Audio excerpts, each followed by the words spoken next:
I'm a two-timer. I confess I cheated.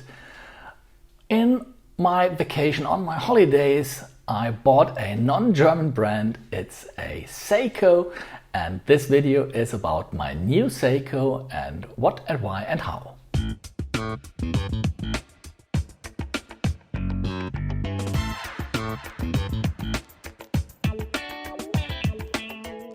Hello and welcome to Watchmaxe's Watch Videos. My name is Axel and I'm glad to have you on the show.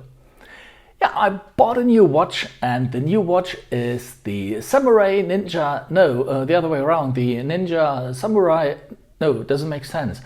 There is no Ninja Samurai or no Samurai Ninja. You can either be a ninja or a samurai, but you can't be both at the same time. But over the past years, the blacked versions of the well-known models have been called the Ninja versions, and this model here, the base model, is the Samurai. So following that logic, we've got the Ninja Samurai. With my limited equipment here, I'm going to make a video about this new watch, share with you the tech specs and why I fell in love with the watch and why I bought it, what I like, and other details I just spotted within the first 12 hours after I purchased the watch.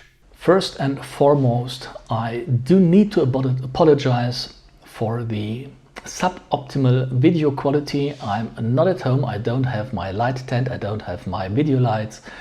So on the left side it's a little bit too bright, so I hope you still can enjoy the video and can enjoy my thoughts about the Seiko Ninja Samurai, the impossible Seiko, to put it this way, since Seiko and Samurai at the same time, doesn't work.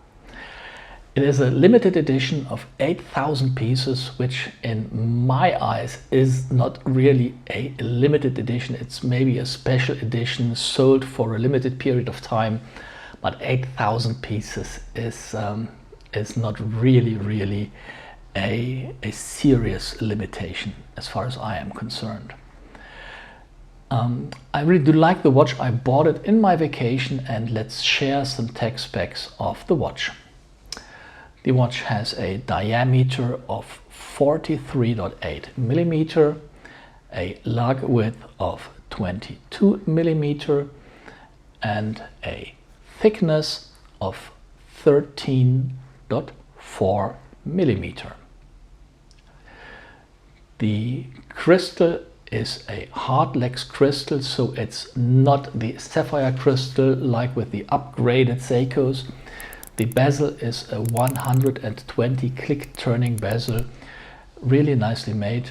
And as a movement, we have a Seiko automatic movement, the Seiko 4R35, with a second hacking function and a date. The crown is quite big and really grippy. The pattern on the crown is exactly the same we have on the bezel. To the bezel I come in a minute. First, let's check how the hands are set. And as you can see, the hands are set perfectly, absolutely great. So nothing to complain about. I really think Seiko did a great job here. As I said, the crown is really easy to operate, and the bezel is too, as long as the hands are dry. I was swimming and it was kind of an issue. I'll come to that in a second.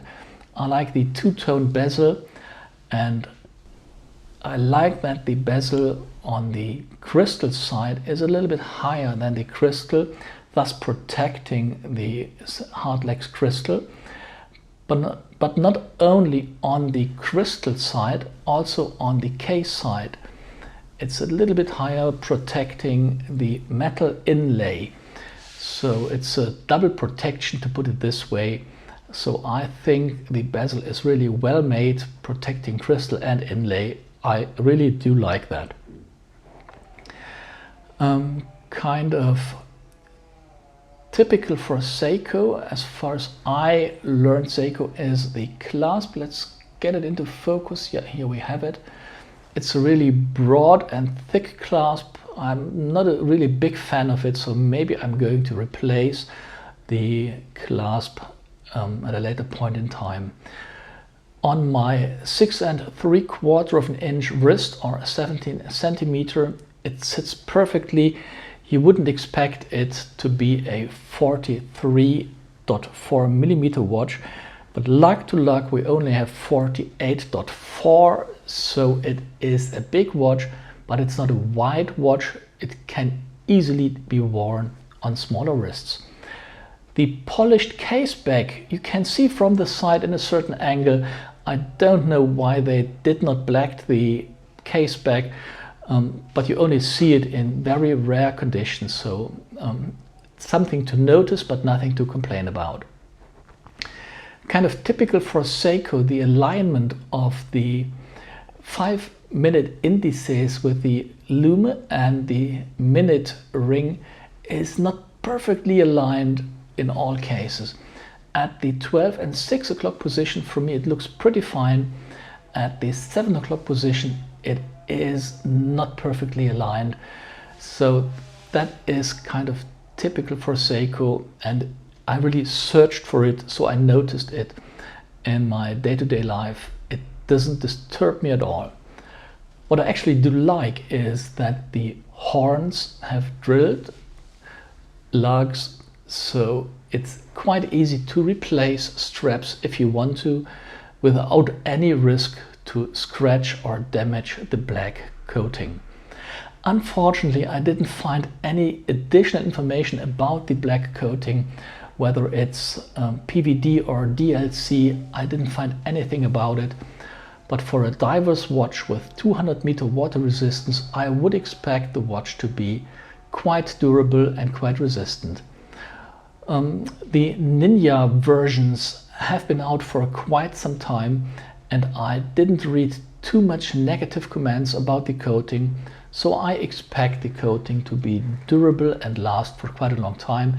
And since I really do like the watch, I like the shape, the angles, I like the face of the watch, so I think it's going to be a keeper for me, and I think I will have a long-term experience about the coating. Talking night shot. I always have night shots in my videos, and here I didn't have the right equipment, so I had to play around a bit, but you can see the lume is great. It's absolutely a bright lume, long-lasting. I hope you get the right impression here. It's really, really, really a torch-like watch at night. That's what I expected from a Seiko, since Seiko is well known for their great lume. It's lume bright, not exactly knowing what it is in detail. Yeah, it was an impulse buy. I really do like the watch, and I do like the silicone strap. I don't feel any need to replace it, and that's the most surprising point for me, since I usually try to replace the silicone strap quite quickly after I bought the watch. Thank you very much for watching. Let me know if you hate or love Seiko, if you love the Ninja series, what you think about that particular model. Stay safe, enjoy your collection, and look forward to my next videos. Cheers, Axel!